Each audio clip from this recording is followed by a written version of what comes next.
തിങ്കൾ ശനി ദിവസങ്ങളിൽ പഴം പച്ചക്കറി ഇനങ്ങളിൽ വമ്പൻ ഓഫർ. ഓഫറുകൾ നിങ്ങളിലേക്ക് എത്താൻ 7593871004 എന്ന നമ്പറിലേക്ക് ഓഫർ എന്ന് ടൈപ്പ് ചെയ്ത് വിടൂ. തിരുവേഗപ്പുറ അഞ്ചുമൂലപാതയുടെ ഇന്നത്തെ ശോചനീയാവസ്ഥയ്ക്ക് കാരണം കരാറുകാരന്റെ വീഴ്ചയാണെന്ന് മുഹമ്മദ് മുഹ്സിൻ MLA പറഞ്ഞു. കരാറുകാരനെതിരെ ഉടൻ തന്നെ നടപടി ഉണ്ടാവും. റോഡ് മികച്ചതാക്കി മാറ്റാനുമുള്ള പ്രവർത്തനങ്ങൾ പൂർത്തിയായി വരികയാണെന്നും MLA പറഞ്ഞു. കാലടിക്കുന്ന് റെഗുലേറ്ററിന്റെ നിർമ്മാണോദ്ഘാടന ചടങ്ങിലായിരുന്നു ഇതേക്കുറിച്ച് മുഹമ്മദ് മുഹ്സിൻ MLA വ്യക്തമാക്കിയത്. കരാറുകാരൻ ഒരു അഫ്സൽ എന്ന് പറയുന്ന വ്യക്തിയാണ് അത് എടുത്തിരുന്നത്. പകുതി വർക്ക് കഴിഞ്ഞതിന് ശേഷം നിർമ്മാണം അവിടെ വെച്ച് പാതി വഴിയിൽ നിർത്തി.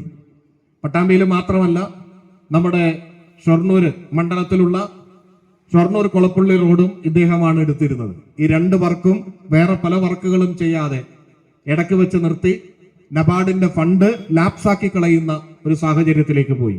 കരാറുകാരനെതിരെ നടപടിയെടുക്കാനും ഫണ്ട് അനുവദിച്ച് എല്ലാ നടപടിക്രമങ്ങളും പൂർത്തീകരിച്ച് അതിൻ്റെ ഇടയ്ക്ക് പൈപ്പ് ലൈൻ ഇട്ടപ്പോൾ അതിന്റെ ഫണ്ട് വേണമെന്ന് പറഞ്ഞ് ആ ഫണ്ട് ലഭ്യമാക്കി അതിന്റെ നടപടിയും പൂർത്തീകരിച്ചു.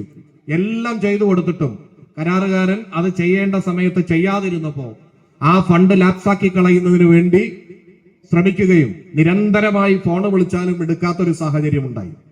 ഇപ്പോ ആ വർക്ക് അദ്ദേഹം പൂർത്തീകരിക്കാതെ ലാപ്സാക്കി കളഞ്ഞപ്പോൾ കരാറുകാരനെതിരെ നടപടിയെടുക്കാനും അദ്ദേഹത്തിന് വലിയ രീതിയിലുള്ള ഫൈന് കൊടുക്കാനും അതിന്റെ പുറമെ തന്നെ ഈ വർക്ക് പൂർത്തീകരിക്കുന്നതിനും വേണ്ടി ഗവൺമെന്റിനോട് ആവശ്യപ്പെടുകയും ആ നടപടികൾ പൂർത്തീകരിച്ചുകൊണ്ട് ഈ റോഡ് BMBC നിലവാരത്തിൽ ഉയർത്തി വളരെ വേഗത്തിൽ തന്നെ പൂർത്തീകരിക്കുമെന്ന കാര്യം കൂടി അറിയിക്കുകയാണ്.